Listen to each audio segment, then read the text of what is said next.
They say a single choice can echo through a lifetime, shaping futures in ways you never predict.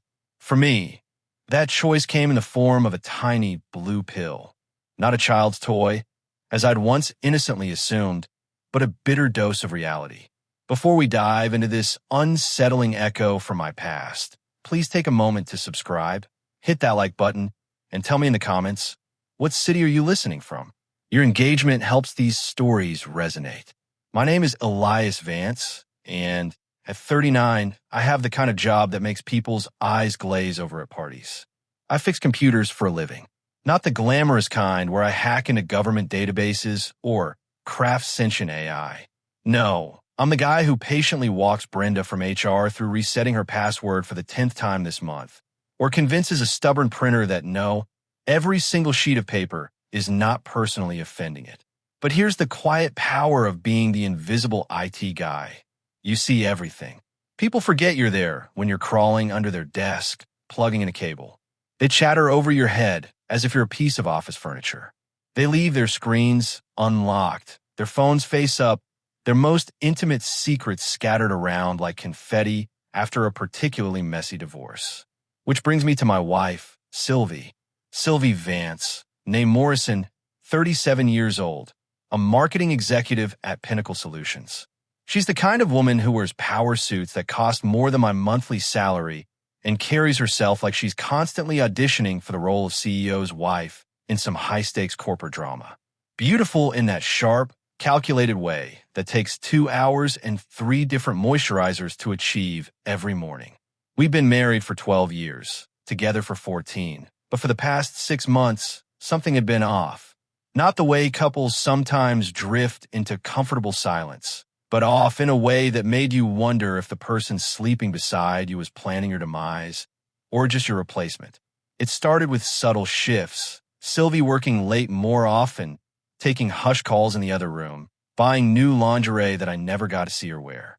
Her phone, once an open book of grocery lists and photos of our neighbor's annoying cat, now lay face down on the nightstand, password protected like it contained state secrets. You're being paranoid, Elias, she'd say whenever I cautiously brought up her new habits. I'm up for a big promotion. You know how important this is for our future. Our future, right? Because nothing screams our future like hiding your phone screen the moment your husband walks into the room. The breaking point arrived on a Tuesday in March. I was doing laundry because apparently being the sole breadwinner doesn't exempt you from domestic duties when your wife is busy building her career. When I found something interesting in the pocket of Sylvie's blazer. A small, discreet bottle of blue pills. Now, I'm no doctor, but I'm pretty sure my wife doesn't suffer from erectile dysfunction. And I was absolutely certain she didn't get those pills for me, considering our love life had been about as active as a cemetery at midnight for the past few months. I stood there, holding that little bottle like it was a smoking gun, which in retrospect, it absolutely was. My first thought was surprisingly calm. Well, that explains the new lingerie. My second thought was less calm and involved several words that would make my mother wash my mouth out with soap. But this is where being an IT guy comes in handy. We are problem solvers by nature. When something breaks, we figure out how to fix it. When something doesn't work the way it's supposed to, we find a workaround. And when your wife is clearly having an affair with someone who needs pharmaceutical assistance, well, you get creative. I pocketed the bottle and made a trip to the nearest drugstore. I bought a bottle of generic sleep aids, the kind that look remarkably similar to little blue performance enhancers if you're not paying close attention. Same size, same general color, same innocent appearance. Back home, I performed what I like to call Operation Switcheroo. Every single blue pill from Sylvie's bottle was meticulously replaced with a little blue sleeping pill. Same bottle, same quantity, a completely different, subtly devastating effect. Elias, Sylvie called from upstairs. Have you seen my gray blazer? The one with the silver buttons. In the laundry room, I called back, slipping the real blue pills into a hidden compartment in my toolbox. Just finished washing it. She appeared in the doorway, looking rushed and slightly frazzled. Her hair was perfect, her makeup flawless, but there was a flicker in her eyes that looked almost guilty. Thanks, she said, grabbing the blazer and quickly checking the pockets. Her fingers found the bottle, and I watched her face relax ever so slightly. I'm going to be late tonight. Big presentation tomorrow, and Damien and I need to go over the numbers. Damien, there it was. The name that had been popping up in conversations with increasing frequency over the past few months. Damien Thorne, her colleague, her project partner, her apparent pharmaceutical beneficiary. Damien's the one with the Range Rover, right?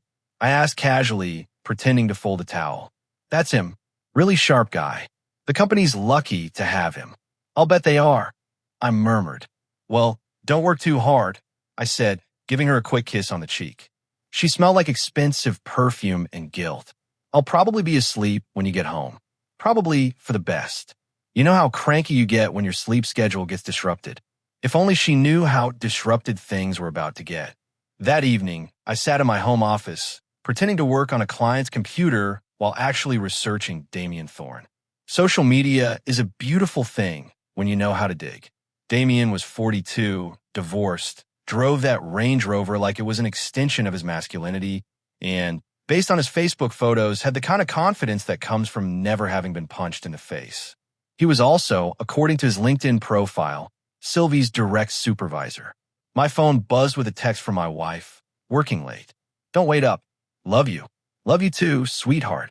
Sweet dreams.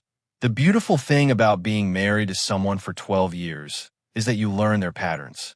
Sylvie thought she was being subtle, but subtlety was never her strong suit. She was more of a bull in a china shop, wearing designer heels kind of person. So, when she announced a business retreat the following weekend, just her and Damien, reviewing quarterly projections at some upscale hotel an hour outside the city, I wasn't exactly surprised. It's the Grand View Resort, she said, not quite meeting my eyes as she packed her overnight bag. You know, the one with the spa and the golf course. Very professional atmosphere. Sounds romantic, I said. Then, quickly, I mean professional. Very professional. She shot me a look. Don't be ridiculous, Elias. This is work. Of course it is. That's why you're packing the black lingerie set. Her hand froze over the suitcase. It's comfortable for sleeping. Exactly. Right. Because nothing says quarterly projections like Victoria's Secret. I helped her load her bag into her car, playing the part of the supportive husband. Drive safe, I said, giving her a hug that she returned with all the enthusiasm of someone embracing a distant relative at a funeral. I'll call you tonight, she promised. Looking forward to it. As soon as her taillights disappeared around the corner, I was in my car, following at a safe distance. The beauty of modern technology is that everyone thinks they're tech-savvy until they meet someone who actually is. Sylvie's phone was still on our family plan, which meant I had access to the location services she'd forgotten she'd enabled. The Grand View Resort was exactly the kind of place you'd take someone you were trying to impress. Marble floors, crystal chandeliers, the kind of lobby that whispered expense account in hushed, reverent tones. I parked across the street and watched Sylvie and Damien check in together, laughing at something on his phone screen. Damien was exactly what I'd expected. Tall, silver at the temples, wearing a suit that probably cost more than my car payment. He had his hand on the small of Sylvie's back as they walked to the elevator, and she was looking up at him like he'd just invented fire. I gave them an hour to get settled, then called the hotel. Grand View Resort, this is Madison. How can I help you? Hi, Madison. I'm trying to reach my wife, Sylvie Vance. She's staying there tonight for a business conference, but I think she left her medication at home. I want to check if she needed me to drive it over. Let me check our guest registry. I see a Sylvie Vance checked in about an hour ago. Would you like me to connect you to her room? Actually, could you just give me the room number? I'd rather surprise her. There was a pause. I'm sorry, sir, but I can't give out room numbers for security reasons. Of course, I understand. Could you at least tell me if she's sharing the room with her colleague, Damien Thorne, just so I know if I should bring medication for both of them? Another pause. Longer this time. Sir, our records show Mr. Thorne and Mrs. Vance are registered in the same suite. Bingo. Thank you, Madison. You've been very helpful. I hung up and settled in a wait. The switch pills would take about 30 to 45 minutes to kick in, depending on Damien's metabolism and how much he'd had to drink at dinner. I'd done my research. The sleeping pills I'd substituted were strong enough to knock out a horse, but harmless enough that he'd just wake up with a headache and some very awkward questions. At 10:47 p.m., my patience was rewarded. An ambulance pulled up to the hotel's front entrance, lights flashing, but no sirens. I watched from my car as paramedics rushed inside with a gurney. 20 minutes later, they emerged with Damien, conscious but groggy, and a very panicked-looking Sylvie trailing behind them. My phone rang. Elias. Sylvie's voice was high and shaky. Something terrible happened. What's wrong? Are you okay? It's Damien. He collapsed during dinner. We were going over the presentation, and he fell over. They're taking him to the hospital. Oh my God. Is he going to be okay? I don't know. The paramedic said it might be some kind of reaction to medication, but Elias, this looks really bad. I mean, we were in his room going over numbers, and in what? Nothing.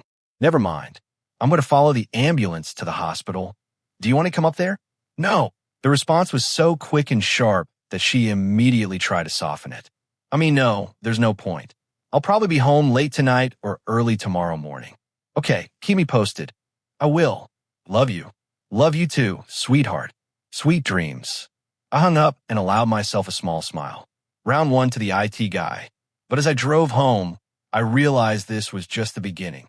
Sylvie and Damien had survived their first encounter with my creative problem-solving skills, which meant they'd be more careful going forward, more paranoid, more likely to cover their tracks. Good thing I was just getting started. The next morning, I got a call from my buddy Leo Sanchez, who taught high school gym and had a talent for collecting gossip like some people collect stamps. Dude, you're not going to believe what I heard at the coffee shop this morning, he said without preamble. Try me. Your wife's boss collapsed at some fancy hotel last night. Food poisoning or something. But here's the weird part. Apparently, he wasn't alone. I feigned surprise. Really? Was a work thing? That's what they're saying. But Amelia Vance, your cousin who works at the hospital, she said they brought him in asking about drug interactions, like maybe he mixed something he shouldn't have. Amelia, Sylvie's cousin, worked in the emergency room and had never met a piece of gossip she couldn't spread like butter on toast. That's weird. Gets weirder. Amelia said the woman who came in with him was acting all nervous and guilty, like she knew something she wasn't saying. The woman, some marketing executive from his company. Real put-together type, Amelia said. Designer clothes, expensive handbag, wedding ring. I let that hang in the air for a moment. Well, I'm sure it's nothing serious. Probably just a bad reaction to something. Yeah, probably. But you know how people talk. Oh, I was counting on it. The thing about small cities like Cedar Heights is that everyone knows everyone else's business, especially when that business involves ambulances, expensive hotels, and married people who aren't married to each other. By Monday morning, the story of Damien's medical emergency had spread through Pinnacle Solutions like a computer virus. I know this because I have friends in the IT department there. When you're the guy who fixes everyone's computers, you build a network of people who owe you favors. And when your wife is having an affair with her boss, those favors become very valuable. Elias, you need to hear this, Kenji Tanaka said, calling me from his desk at Pinnacle. Kenji was the kind of guy who looked like he'd never left his basement, but he had his finger on the pulse of office gossip better than any soap opera writer. What's up? Your wife and Damien Thorne are the talk of the office. Everyone's saying they were together at that hotel when he collapsed. Like together. People love to gossip. Kenji, I'm sure it's nothing. Maybe. But here's the thing. Security footage from the hotel lobby shows them checking in together, laughing, and touching each other. And the hotel bar has them on camera sharing drinks and getting pretty cozy before they went upstairs. I felt a cold satisfaction settle in my chest. How do you know about security footage? Damien's wife hired a private investigator. Vivian Thorne isn't stupid, and she's been suspicious for months. The PI got copies of everything. Vivian, I'd forgotten about Damien's wife. This was getting interesting. Kenji, I need you to do me a favor. Name it. I need you to accidentally forward me any emails or messages that mention Sylvie or Damien. Can you do that? There was a pause. Elias, are you sure you want to go down this road? I'm already on this road, Kenji. I just need to know where it leads. Within an hour, my inbox was full of forwarded messages, office gossip, wild speculation, and one particularly damning email chain between Sylvie and her friend Lena Cross, who worked in HR. The emails were a goldmine.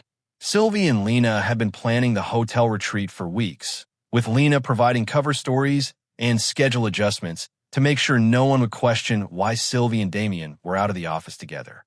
There were discussions about birth control, about Damien's performance issues, and about how to handle his wife if she got suspicious.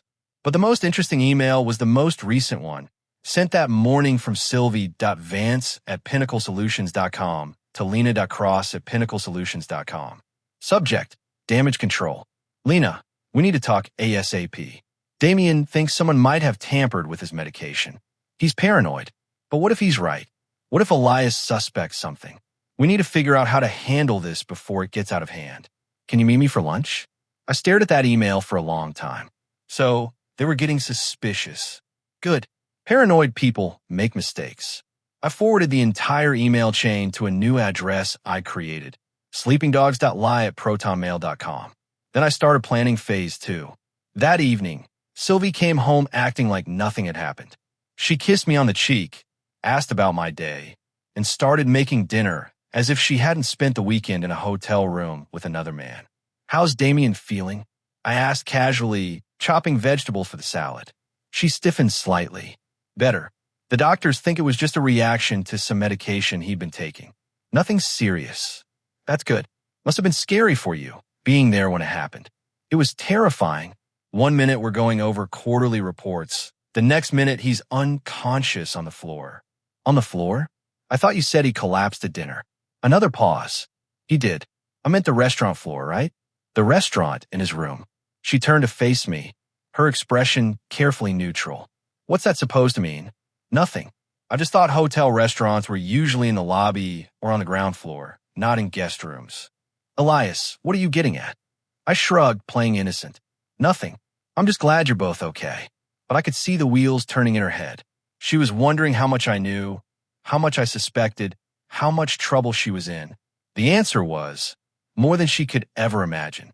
Over the next few days, I implemented what I like to call Operation Gaslight. Nothing dramatic, nothing that could be traced back to me, just small, insidious things designed to make Sylvie and Damien genuinely paranoid.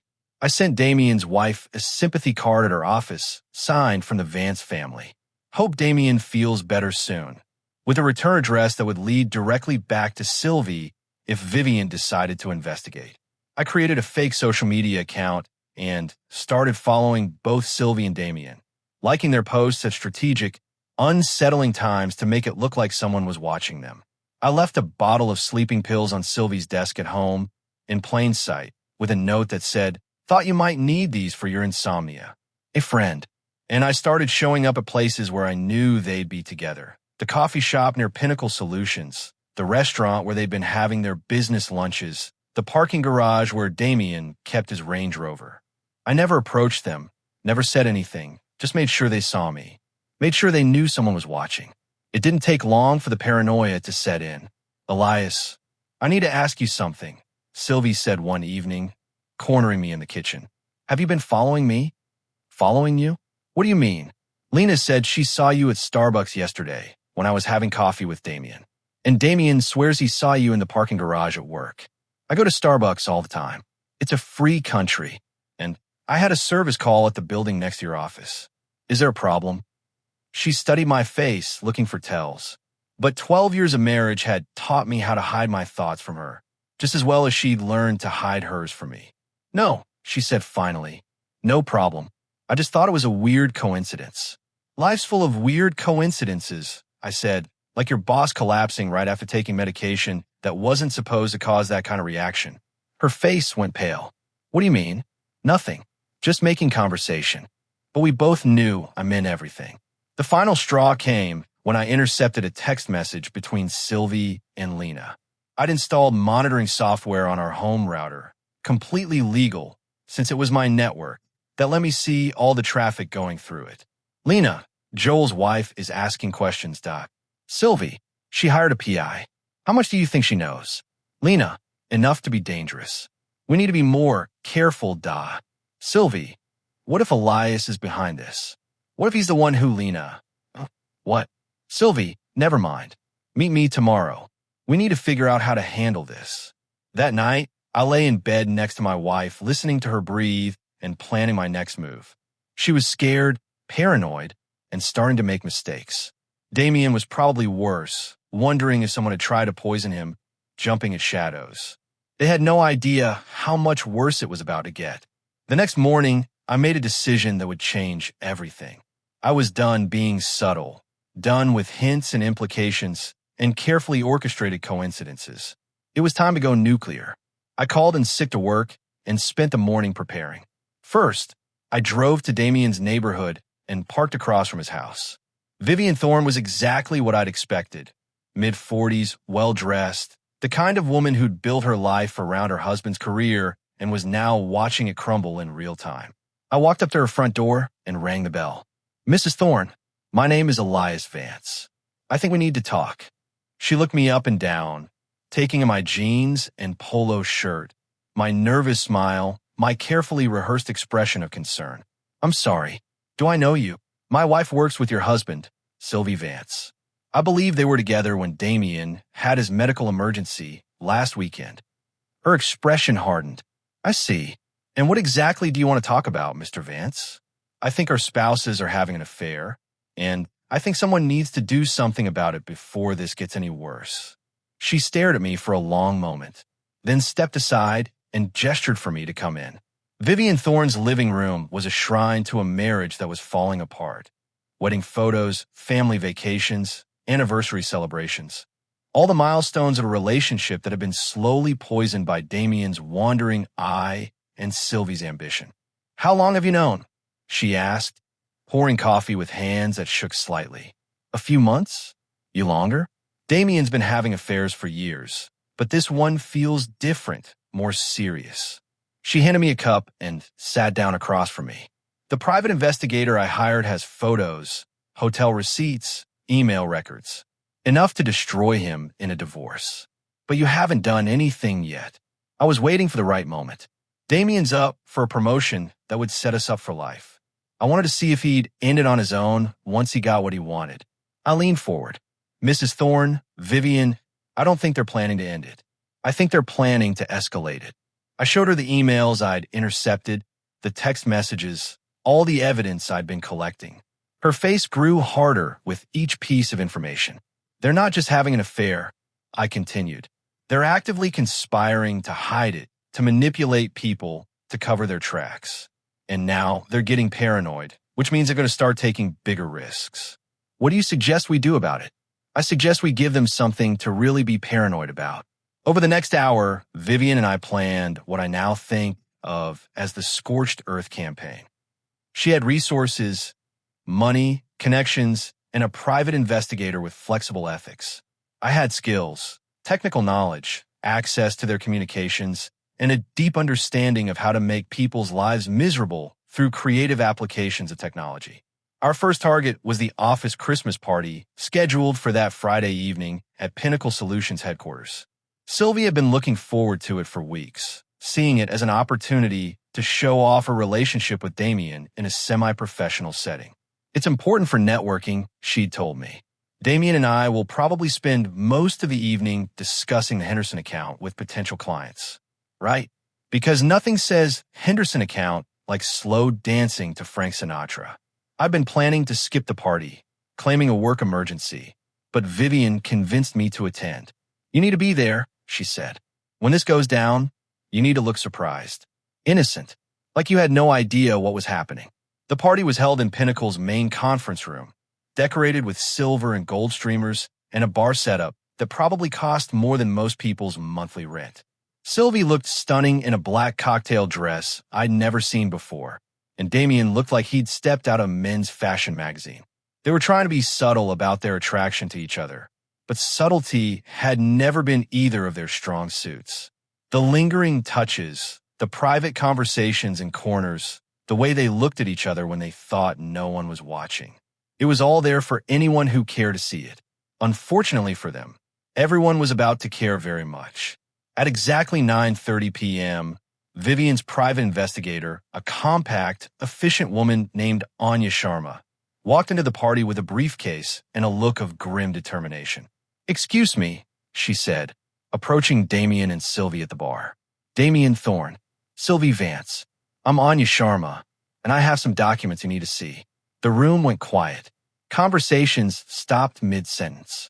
The bartender froze with a martini shaker in his hands. Anya opened her briefcase and pulled out a stack of photographs. Hotel surveillance footage, credit card receipts, email printouts.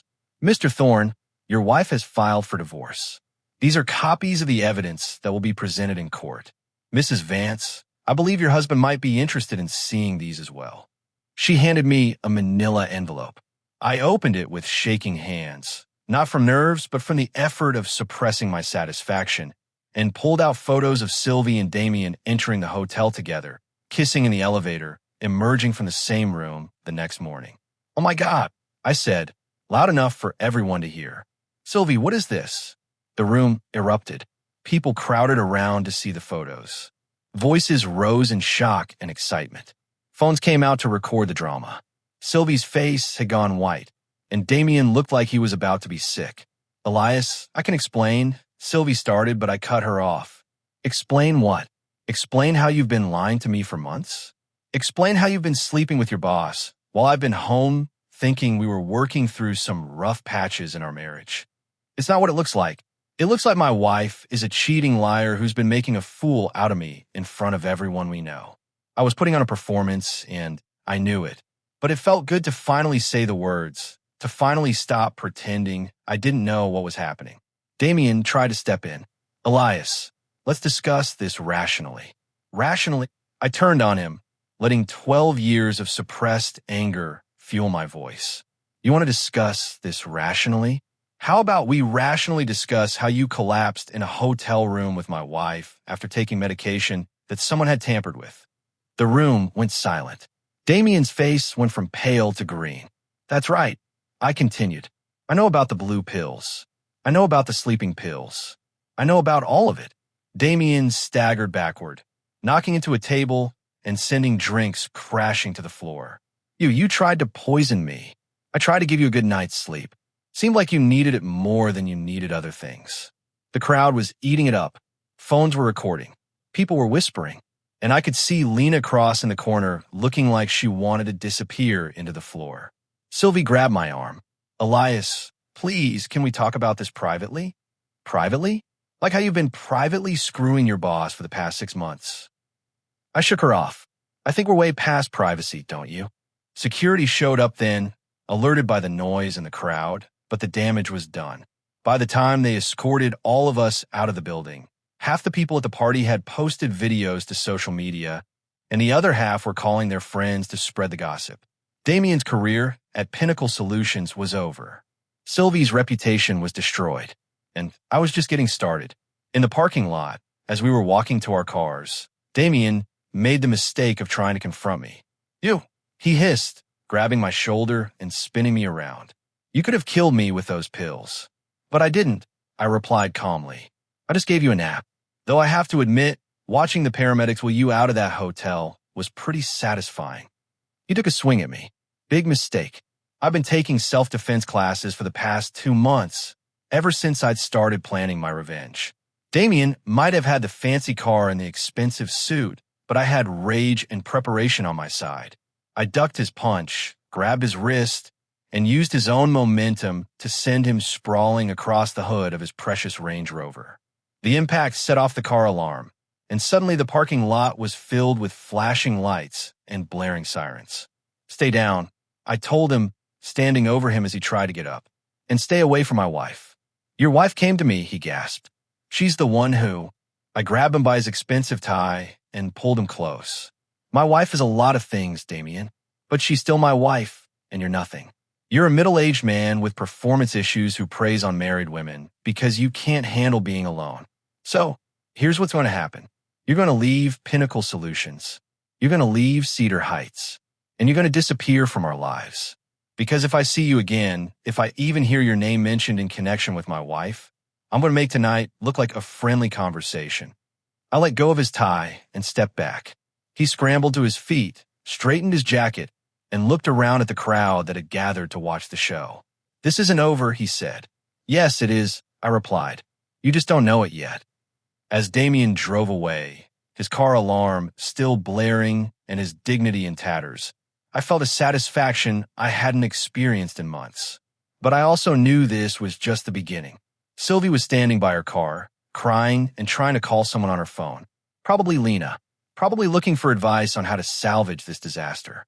She was going to need more than advice. The aftermath of the Christmas party was everything I'd hoped for and more. By Saturday morning, videos of the confrontation were trending on local social media. And by Sunday, the story had spread to the regional news outlets. Local executives' affair exposed at company party was not the kind of headline that looked good on anyone's resume. Sylvie spent the weekend in damage control mode, calling friends, family members, and colleagues to try to spin the story in her favor. I listened to her conversations from my home office, where I was monitoring our phone and internet traffic with the dedication of a NASA mission controller. It's not what it looks like, she kept saying. Elias is having some kind of breakdown. He's been stalking me, following me around, making these crazy accusations. But the evidence was too strong, and the public humiliation too complete. By Monday morning, Pinnacle Solutions had placed both Sylvie and Damien on administrative leave, pending an investigation into their conduct. Damien's wife, Vivian, had filed for divorce and was seeking half of everything he owned, plus alimony. And Sylvie's friends, the same friends who'd helped her cover up the affair, were suddenly too busy to return her calls. I, meanwhile, was playing the role of the wounded husband with Academy award-worthy dedication. I showed up to work with dark circles under my eyes, told anyone who'd listen how devastated I was by my wife's betrayal, and accepted sympathy casseroles from neighbors with the grace of a man who'd been blindsided by tragedy. I just don't understand how I missed the signs, I told Leo over beers on Tuesday night. I mean, I knew she was working late, but I trusted her. I thought we had a good marriage. You did have a good marriage, Leo said. She's the one who screwed it up. I keep thinking about all the times she lied to me. All the time she looked me in the eye and told me she was working when she was actually with him. How do you come back from something like that? Maybe you don't, Leo said. Maybe you just move forward. Moving forward was exactly what I had in mind. But first, I had some unfinished business to attend to. On Wednesday evening, while Sylvie was out having dinner with her sister, one of the few family members still speaking to her, I implemented the final phase of my plan. I'd spent weeks preparing for this moment, setting up accounts, transferring funds, and consulting with lawyers about the legal implications of what I was about to do. Everything I was planning was completely above board, if not exactly sporting. First, I emptied our joint savings account. All of it. Every penny we'd saved over 12 years of marriage, gone in a series of electronic transfers to a new account in my name only. Legally, I had every right to do this. The account was in both our names, and I was simply exercising my access to marital assets pending our inevitable divorce proceedings. Next, I changed the locks on our house. Again, completely legal, since the house was in my name only, a decision we'd made years ago for tax purposes that was now paying dividends I never expected. Then I packed all of Sylvie's belongings into boxes and stacked them neatly in the garage. Her clothes, her jewelry, her books, her collection of motivational business guides, everything that belonged to her, carefully organized and labeled like I was running a very personal moving company. Finally, I printed out copies of all the evidence I'd collected over the past few months. Emails, text messages, photos, hotel receipts, credit card statements, a complete record of her affair with Damien, documented with the thoroughness of a federal investigation. I left the evidence on the kitchen table along with a note. Sylvie, I've taken the liberty of gathering some materials you might need for the divorce proceedings. As you can see, I've been aware of your relationship with Damien for quite some time. I've also taken steps to protect my financial interests, as I'm sure you'll understand. Your belongings are in the garage. The locks have been changed.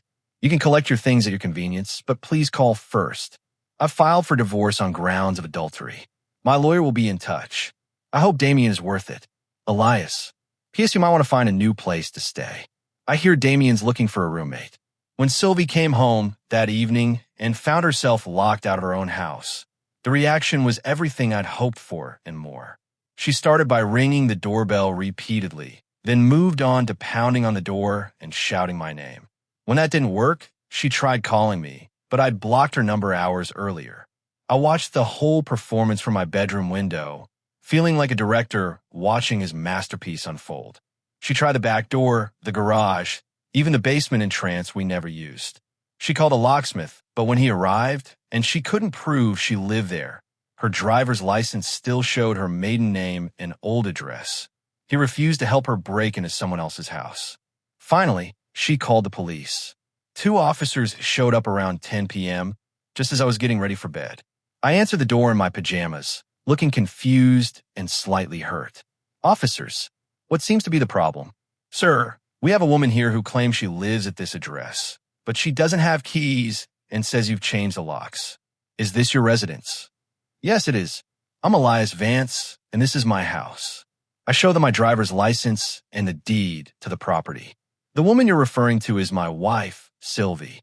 We're getting divorced. She says you've locked her out illegally.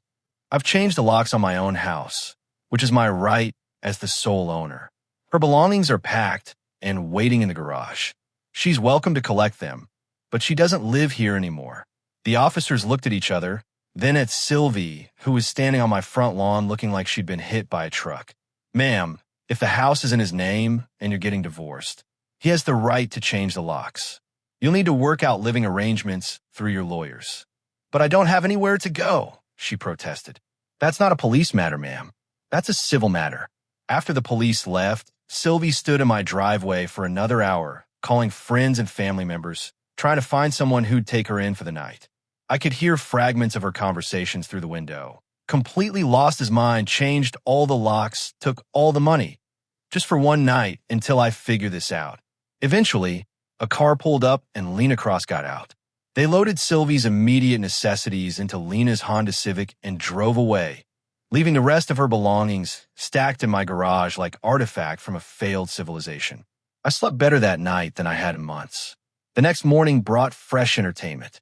Damien, apparently feeling guilty about Sylvie's homelessness, tried to play the white knight.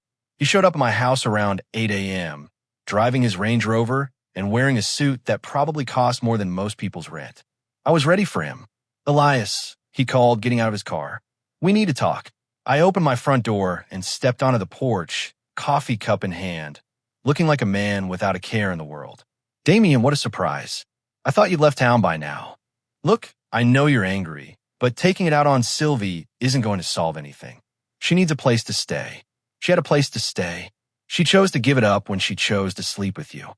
This is ridiculous. You can't just throw your wife out on the street." "I can, Damien. Let me explain something to you. This is my house. My name is on the deed. I pay the mortgage. Sylvie forfeited her right to live here when she decided to conduct her extramarital affairs.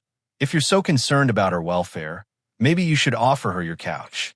"My wife threw me out," he said, and for the first time, I heard something like desperation in his voice. "I'm staying in a hotel." "That sounds like a you problem." He took a step closer, and I could see the anger building in his face. "You think you're so smart, don't you? You think you won some kind of game." "I don't think I've won anything, Damien. I think I've just stopped losing. This isn't over. Actually, it is.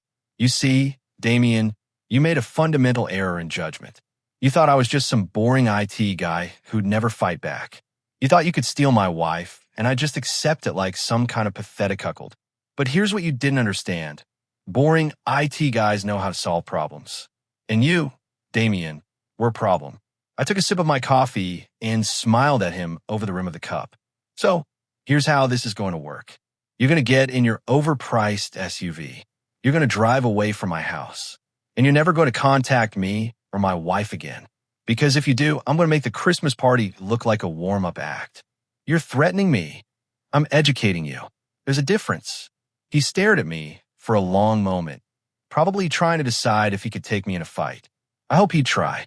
I've been looking forward to finishing what we'd started in the parking lot, but Damien was smarter than I'd given him credit for. He got back in his car and drove away without another word. That afternoon, I got a call from my lawyer. "Elias, I just heard from Sylvie's attorney. She's willing to discuss a settlement." "What kind of settlement?" "She wants half the house, half the savings, and alimony." In exchange, she'll agree to a no-fault divorce. I laughed. Actually laughed out loud. Counteroffer. She gets nothing. I have documented evidence of her adultery, which voids any claim to alimony under state law. The house is in my name only, so she has no legal claim to it. And the savings? Well, let's just say I've already protected my interests there. Elias, are you sure you want to play hardball? Divorce proceedings can get ugly. They can, I agreed. But I have photos, emails, hotel receipts, and about 50 witnesses who saw her humiliated at a company Christmas party. How ugly do you think she wants this to get? 3 days later, Sylvie signed the divorce papers. No contest, no alimony, no claim to the house or savings.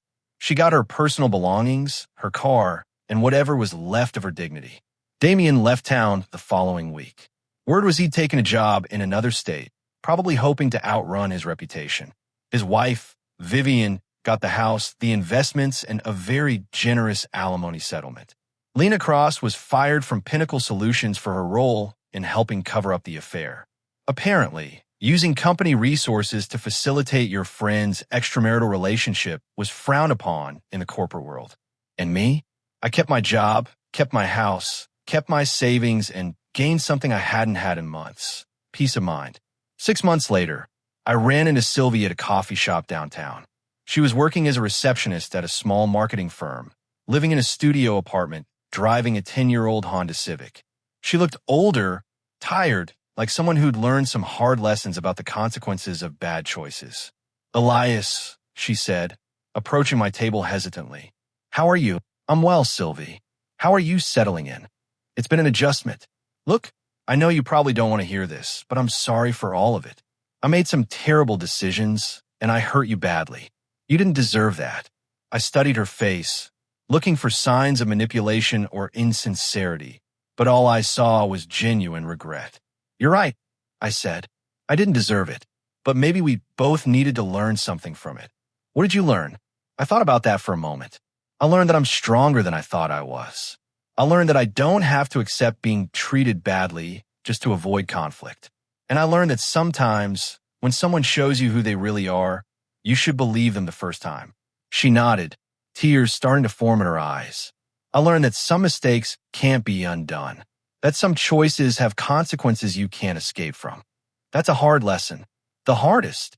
We talked for a few more minutes, politely, like acquaintances catching up rather than former spouses processing the wreckage of their marriage. When she left, I felt something I hadn't expected. Sympathy. Not enough to take her back. Not enough to forgive what she'd done, but enough to hope that she'd learn from her mistakes and would make better choices going forward. As for Damien, I never saw him again. But 6 months later, I got a wedding invitation from Vivian Thorne, now Vivian Sharma, having married Anya, the private investigator who'd helped expose the affair. The invitation included a handwritten note. Elias, thank you for having the courage to do what needed to be done. Some sleeping dogs deserve to be awakened. Vivian, I didn't attend the wedding, but I sent a nice gift and a card that read, wishing you both the happiness you deserve. Because in the end, that's what this whole mess had been about. People getting what they deserved. Sylvie deserved the consequences of her choices. Damien deserved to lose everything he'd valued more than his integrity. And I deserved to be treated with respect and honesty by the person I'd chosen to share my life with. It took me 2 years to fully rebuild my life, to learn to trust again, to believe that not everyone was hiding secrets and planning betrayals. But I did rebuild it, stronger and more honest than before. And I never had to take another sleeping pill again. Remember, every action creates an echo, and some reverberate louder than others. This has been Elias Vance for Echo Tales.